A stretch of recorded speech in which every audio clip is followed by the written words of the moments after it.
Қайырлы күн достар, химия 7-ші сынып, сол атомдар, молекулалар, заттар бөлімі бойынша жиынтық бағалаудың екінші нұсқасын қарастырамыз.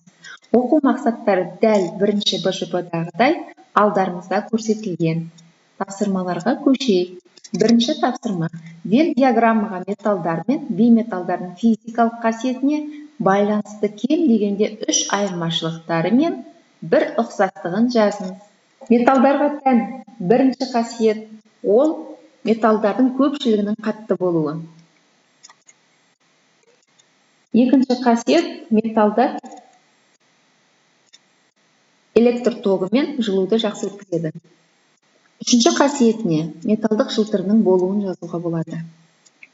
Бейметалдарға тән қасиет ретінде олардың агрегаттық күйінің көбінесе газ немесе сұйық болуын айтуға болады. Немесе олардың морт сынғыштығын айтуға болады. Бірінші қасиеті морт сынғыштығы деп жазайық.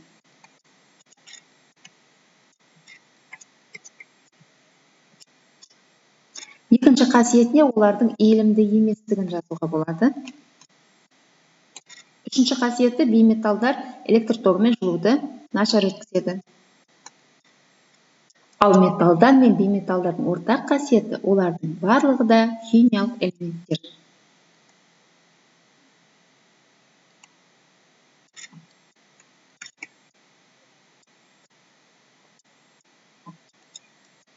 Келесі тапсырма.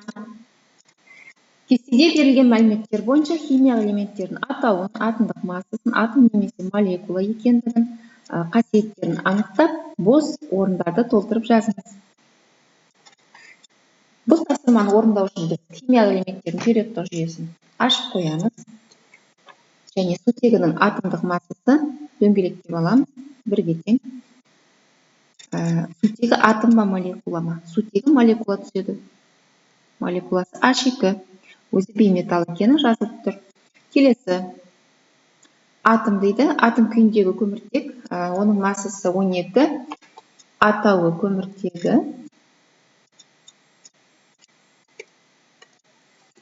Және ол бейметал.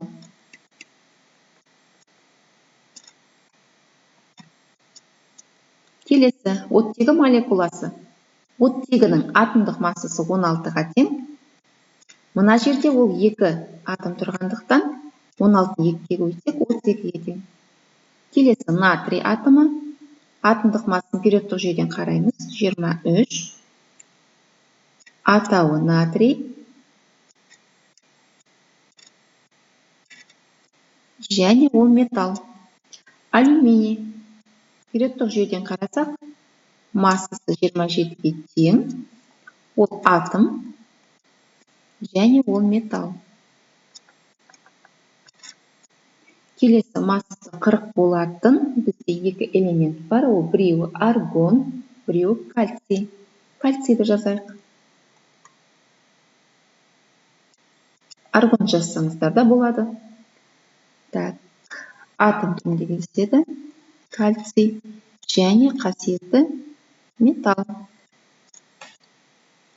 Келесі тапсырма. Берілген изотоптардың құрамындағы элементтар бөлшектерді анықтап, кестедегі бос орындарды толтырыңыз. Берілген көміртектің массасы 14 болатын изотопында, оның атомдық массасы 14. Протон саны 6, сәйкесінше электрон саны да 6. Егер 14-тен 6-ны азайтатын болсақ 8, демек нейтрон саны 8. Көміртектің массасы 13 болатын изотопы. Массасы 13, протон саны 6, сәйкесінше электрон саны 6. Егер 13-тен 6-ны алатын болсақ 7. Демек нейтрон саны 7.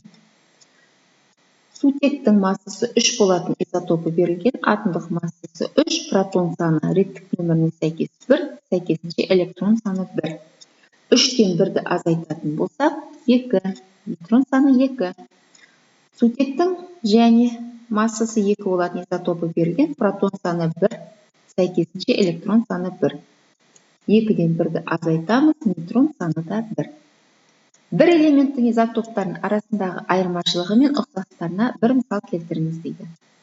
Мысалы, осы жоғарыда көрсетілгенді ала беруге де болады. жаңадан элемент алуға да болады. Массасы 14 болатын көміртегінің құрамында 6 протон, 6 электрон бар. Және массасы 13 болатын көміртегінің де құрамында 6 протон және 6 электрон болады. Бұл ұқсастығы.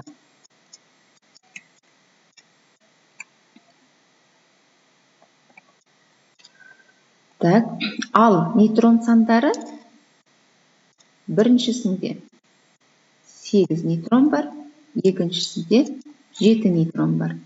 Бұл айырмашылығы.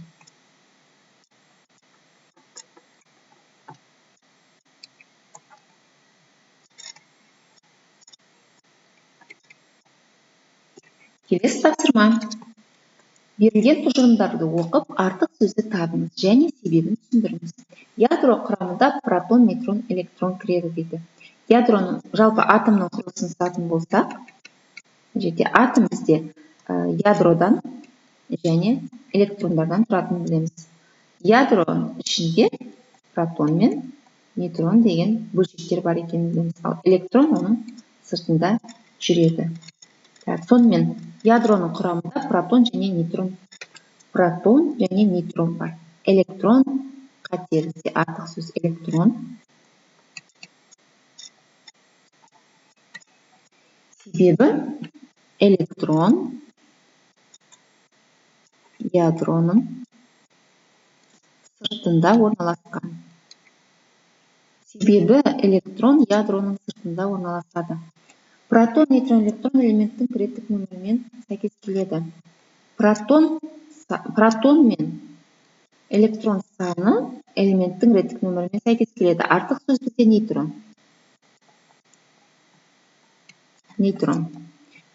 Себебі нейтрон атомдық массадан реттік санды азайтқанға тең деп жаздық.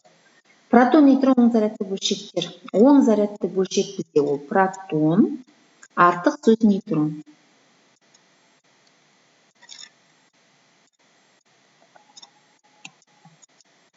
Неге? Себебі нейтрон зарядсыз бөлшек. Неге? Осы тапсырмалардың барлығына дескриптор бойынша 14 балл беріледі екен. Достар, назарларыңызға рахмет. Мен сіздерге сәттілік тілеймін.